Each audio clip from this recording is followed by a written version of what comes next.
Hello everyone. মই দেৱজানী দেৱী আৰু মই আপোনালোক সকলোকে স্বাগতম জনাইছো মোৰ এটি নতুন ভিডিঅ'ৰ মাজলৈ। আজি ভিডিঅ'টো হেসকলৰ বাবে যিসকলে ADRE 3.0 কাৰণে প্ৰিপাৰেচন ষ্টাৰ্ট কৰি দিছে। বহুতৰে মনত প্ৰশ্ন এতিয়াও হৈ আছে যে ADRE কাৰণে পঢ়ি আছো হয় কিন্তু ADRE 3.0 কেতিয়া আহিব, আমি কিমান সময় পাম, আমাৰ সিলেবাসখন কমপ্লিট হ'বনে নহয়। গতিকে এই গোটেইখিনি প্ৰশ্নৰ উত্তৰ এই ভিডিঅ'টোৰ মাজেৰে মই সৰুকৈ ভিডিঅ'টো বনাই দিবলৈ চেষ্টা কৰি আছো। আপোনালোকে ভিডিঅ'টো শেষলৈকে চাব। ADRE 3.0 বিষয়ে আপোনালোকে নিশ্চয় কিবা নহয় কিবা এটা গম পাব। আমাৰ এতিয়া অক্টোবৰৰ 10 তাৰিখে যেহেতু এপইণ্টমেণ্ট লেটাৰ দিব, তাৰ মানে ADRE 2.0 SI কমাণ্ডো আৰু আপোনাৰ টেটৰ যিখিনি আছে GT টেটৰ এই গোটেইখিনি আমাৰ ভেকেন্সি যিখিনি অলৰেডি ফিল আপ কৰিছে, ফাইনেল ৰিজাল্ট দিবলৈ বাকী আছে, সেই সকলৰ এপইণ্টমেণ্ট অক্টোবৰ 10 তাৰিখে দিব। আৰু তাৰ পাছতেই আমাৰ বহুতখিনি পোষ্ট তাত থাকিও যাব, কাৰণ ADRE পোৱা বহুতে SI পাইছে, গতিকে সেইখিনি পোষ্ট কোনোবা এটাতহে জইন কৰিব। তেনেকুৱা আমাৰ টেটতো কোনোবাই পাইছে, ADREটো কোনোবাই পাইছে, তো তেওঁলোকে কোনোবা এটাতেই জইন কৰিব। ঠিক আছে, তেনেকৈ আমাৰ বহুতখিনি ভেকেন্সি এবাৰ থাকি যাব। আৰু সেইখিনিৰ লগত যিখিনি আমাৰ নতুনকৈ ৰিটায়াৰমেণ্ট পাব, সেই যিখিনি পোষ্ট খালী হ'ব ডিপাৰ্টমেণ্টত, সেইখিনিও মিলাই এটা ভেকেন্সি আনিব। কিন্তু এইটো চিয়'ৰ যে প্ৰথমবাৰ যেনেকৈ 20-22 হাজাৰ, তাৰ পাছত যেনেকৈ 12 হাজাৰ কমি আহি আছে, এইবাৰ কিন্তু তাতকৈও পোষ্ট কমিব। ঠিক আছে, যেতিয়া পোষ্ট কমে তেতিয়া কি হয়, কম্পিটিশ্যন বেছি হয়। আৰু আপোনালোকে সেইটো কাৰণে এতিয়াৰ পৰা প্ৰিপাৰেশ্যন কৰিব লাগিব, কাৰণ ভেকেন্সি যিহেতু অলপ কম আহিব আৰু কম্পিটিশ্যনো প্ৰতি বছৰে বাঢ়ি গৈ আছে, কাৰণ প্ৰতি বছৰে পঢ়া ল'ৰা ছোৱালীয়ে বেছিকৈ পঢ়া ষ্টাৰ্ট কৰিছে ন, কাৰণ দেখিছে যে কোনো টকা পইচা দিব লগা হোৱা নাই, ধুনীয়াকৈ চাকৰিবিলাক পাইছে, পঢ়িলেই চাকৰি পাইছে। গতিকে এইটো সুযোগ কোনেও হেৰুৱাই দিব নিবিচাৰে।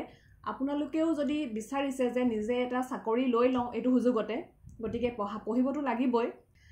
আৰু চাওক, আপোনালোকে কাৰ লগত কম্পিটিশ্যনত বহিব, আপোনালোকে সেইসকলৰ লগত কম্পিটিশ্যনত বহিব যিসকলে অলৰেডি APSC প্ৰিপাৰেশ্যন কৰি আছে, বা ৰেলৱে পৰীক্ষা দি আছে, SSC পৰীক্ষা দি আছে, বেংকিঙৰ পৰীক্ষা দি আছে, আপোনালোকে সেইসকলৰ লগত কম্পিটিশ্যনত বহিবগৈ। গতিকে আপোনালোকে যদি প্ৰিপাৰেশ্যন এনেকুৱা ধৰণে কৰি থাকে যে ইউটিউবত কিবা MCQ চাইছোঁ, পঢ়িছোঁ, তেনেকৈ মুখস্থ কৰিছোঁ, পৰীক্ষালৈ গৈছোঁ, আপোনালোকৰ জানো সেই APSCৰ কাৰণে প্ৰিপাৰেশ্যন কৰি থকাসকলৰ লগত কিবা মিলিব? নিশ্চয় নহয়। আপোনালোক তেনেকৈ এইবাৰো থাকি যাব। গতিকে আপোনালোকৰ ষ্টাডিবিলাক অকণমান সলনি কৰিব হ'ল, যিবিলাক টেকনিক আপোনালোকে এতিয়াৰ পৰা যদি ডেছক্ৰিপটিভ পঢ়া ষ্টাৰ্ট কৰে, একদম পূৰা টপিক ৱাইজ, চেপ্টাৰ ৱাইজ পঢ়ি তাৰ পৰা যিখিনি কুৱেশ্যন ওলাব পাৰে গোটেই কুৱেশ্যনখিনি লিখি সেইখিনিৰ ওপৰত আকৌ আপোনালোকে ক'ৰবাত চেপ্টাৰ ৱাইজ মোক দিব পাৰে, তেনেকৈ আপোনালোকে নিজক বেটাৰ বনাব লাগিব। আৰু চাব হা, যোৱাবাৰে যেতিয়া কৈছিলে যে এক্সাম পেটাৰ্ণটো সলনি কৰা হ'ব, এক্সাম পেটাৰ্ণটো সলনি কৰা হ'ব বুলি কওঁতে বহুত হুলস্থুল লাগিছিলে, কিন্তু নাভাবিব যে এইবাৰ নকৰিব। তাৰমানে যোৱাবাৰ আমাৰ ইতিমধ্যে আহি গৈছে ষ্টেটমেণ্ট বেছ কুৱেশ্যন, আমাক কেইটামান দি দিছে। গতিকে এইবাৰ যদি পেপাৰখনত যদি 30%টো ষ্টেটমেণ্ট বেছ কুৱেশ্যন দি দিয়ে, গতিকে আপোনালোকে যদি MCQ প্ৰিপাৰেশ্যন কৰি যায়, নিশ্চয় তাত ঠগ খাব ন। যদি বিষয়টোৰ ওপৰত, যদি এটা টপিকৰ ওপৰত আপোনালোকৰ নলেজ নাথাকে, আপোনালোকে ষ্টেটমেণ্টটো কেনেকৈ এলিমিনেট কৰিব জানিব লাগিব বস্তুখিনি, তেতিয়াহে পাৰিব।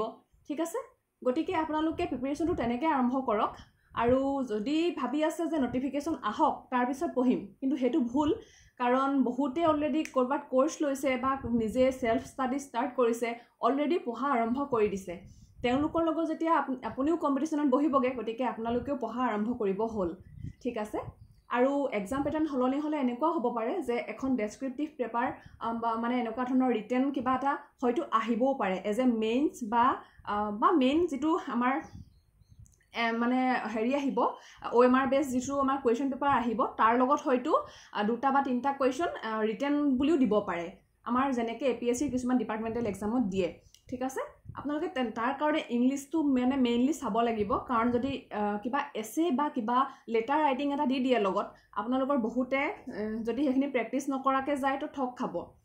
ইতিমধ্যে পৰীক্ষা যেতিয়া নটিফিকেশ্যন ওলাব, তাৰ পাছত এডমিটৰ আগত সেইখিনি কৈয়ে দিব যে কেনেকুৱা ধৰণৰ আহিব। এতিয়াৰ পৰা যদি প্ৰিপাৰেশ্যন কৰে আপোনালোকৰ বেছি ইজি হ'ব। তাৰমানে লেটাৰ বা এছে এখন লিখিবলৈ অকণমানটো প্ৰিপাৰেশ্যন লাগিব। ঠিক আছে, ইংলিছত আপোনালোকে বেছিকৈ গুৰুত্ব দিয়ক, কাৰণ ইংৰাজী যেতিয়া ভালকৈ পঢ়িব, বিভিন্ন পৰীক্ষাৰ কাৰণেও আপোনালোকৰ ভাল হ'ব, ইজি হ'ব। সেইখিনিয়ে মোৰ আজি ক'বলগীয়া আছিলে। আৰু আপোনালোকে 1 বছৰ সময় পাব। নৱেম্বৰত যদি ভেকেন্সি আহে অহা বছৰ ছেপ্টেম্বৰ আগষ্ট ছেপ্টেম্বৰ এনেকুৱা মাহতে পৰীক্ষা হোৱাটো মানে নিশ্চিত গতিকে এবছৰ সময়ত আপোনালোকে বহুত ভালকৈ নিজক ৰেডি কৰিব পাৰিব প্ৰথমতে আপোনালোকে এটা কাম কৰিব পাৰে 2008 চন মানৰ পৰা 2008 পৰা 2019 চন মানলৈকে আমাৰ যিখিনি APSC প্ৰিলিমছৰ পেপাৰ আছে আপোনালোকে গুগলত সাৰ্চ কৰিলেও পাই যাব সেই পেপাৰখিনি বা আপোনালোকে ইউটিউবতো এনেকৈ সাৰ্চ কৰিলে পাব 2008 মানৰ পৰা 2019 মানলৈকে যিখিনি APSC প্ৰিলিমছৰ পেপাৰ সেই পেপাৰখিনি আপোনালোকে ডাউনলোড কৰি লওক আৰু তাৰ জিকে কুৱেশ্যন কেনেকুৱা ধৰণৰ আহিছিলে মানে কোনবিলাক টপিকৰ ওপৰত বেছিকৈ কুৱেশ্যন আহিছিলে সেই কুৱেশ্যনবিলাক আপোনালোকে এখন বহীত লিখি লওক আৰু আপোনালোকে যেতিয়া এটা কুৱেশ্যন পাব সাপোজ আহোম হিষ্ট্ৰীৰ পৰা এটা কুৱেশ্যন আহিছে ঠিক আছে সেই কুৱেশ্যনটোক লৈ পিনি আপোনালোকে সেই আহোম হিষ্ট্ৰী টপিকটো পঢ়া ষ্টাৰ্ট কৰিব পাৰিব সাপোজ আপোনালোকৰ এটা আৰ্থকুইকৰ ওপৰত কুৱেশ্যন আহিছিলে সেই কুৱেশ্যনটোক লৈ বেছ হিচাপে লৈ পিনি আপোনালোকে আৰ্থকুইকৰ ওপৰত পঢ়িব পাৰিব মানে আপোনালোকে কোনবোৰ টপিক ইম্পৰ্টেণ্ট কেনেকৈ গম পাব যেতিয়া এই কুৱেশ্যনবোৰ চাব কুৱেশ্যনবোৰ চালেহে যিমানে কুৱেশ্যন পেপাৰ এনালাইচিছ কৰিব সিমানে আপোনালোকে কি পঢ়িব লাগিব সেইটো বেছি ভালকৈ বুজি পাব যেহেতু মই তেনেকৈহে আৰম্ভ কৰিছিলোঁ মই প্ৰথমতে বুজি পোৱা নাছিলোঁ যে কি পঢ়িম আচলতে পৰীক্ষাতনো কোনবোৰ বস্তুৰ ওপৰত প্ৰশ্ন আহে যেতিয়া মই জনা নাছিলোঁ তেতিয়া মই খুব কুৱেশ্যন পেপাৰ এনালাইচিছ কৰিছিলোঁ আৰু তাৰ পৰাহে মই মানে পঢ়া এনেকৈ মানে এইটো টপিক পাইছোঁ নহয় এনেকৈ পঢ়া ষ্টাৰ্ট কৰিছোঁ মানে সেই টপিকটোৰ পৰাই মানে কেওফালে গৈছোঁ গতিকে সেই বস্তুখিনি আপোনালোকে শিকক তেতিয়া নিশ্চয় মানে আপোনালোকেও বুজি পাব যে কোনবোৰ আমাৰ কাৰণে ইম্পৰ্টেণ্ট হয় আমিতো ঢেৰ পঢ়োঁ কিন্তু পৰীক্ষাত কামত নাহে কিয় কামত নাহে আমি কি পঢ়িব লাগে সেইটো নাজানো ঠিক আছে সেইটো মই এটা কৈ দিলোঁ আৰু বাকী আপোনালোকে যদি এই এটা বছৰ সঁচাকৈ কষ্ট কৰে আপোনালোকৰ সেই কষ্টখিনি কোনেও নাচায় কিন্তু ৰিজাল্টটো সকলোৱে বিচাৰে যিটো বস্তু মোৰ ক্ষেত্ৰতো মই দেখিছোঁ আপুনি কিমান কষ্ট কৰিছে দিনত পঢ়িছে নে ৰাতি পঢ়িছে নে কেঁচুৱাৰ সৈতে কেনেকৈ মেনেজ কৰিছে এইখিনি কিন্তু কোনেও নাচায় যেতিয়া ৰিজাল্টটো আহিছে তাৰ পাছত কিন্তু সকলোৱে বাহ দিবলৈ আহিছে বাকী আপোনালোকে যদি এই এবছৰ কষ্ট কৰে ADRE 3.0 এপইণ্টমেণ্ট লেটাৰ নিশ্চয় আপোনালোকৰ হাতত থাকিব মোৰ শুভেচ্ছা থাকিল মই নিজেও এছপাইৰেণ্টে হয় মই নিজেও প্ৰিপাৰেশ্যন কৰি আছোঁ মানে মোৰো কিছুমান সপোন আছে সেইখিনিৰ কাৰণে ময়ো লাগি আছোঁ ময়ো পঢ়ি আছোঁ আপোনালোকেও পঢ়ি থাকক আমি একেলগে পঢ়ি থাকিম ঠিক আছে আজিলৈ ভিডিঅ'টো ইমানেই যদি ভাল লাগে তেন্তে লাইক কমেণ্ট কৰিবলৈ নাপাহৰিব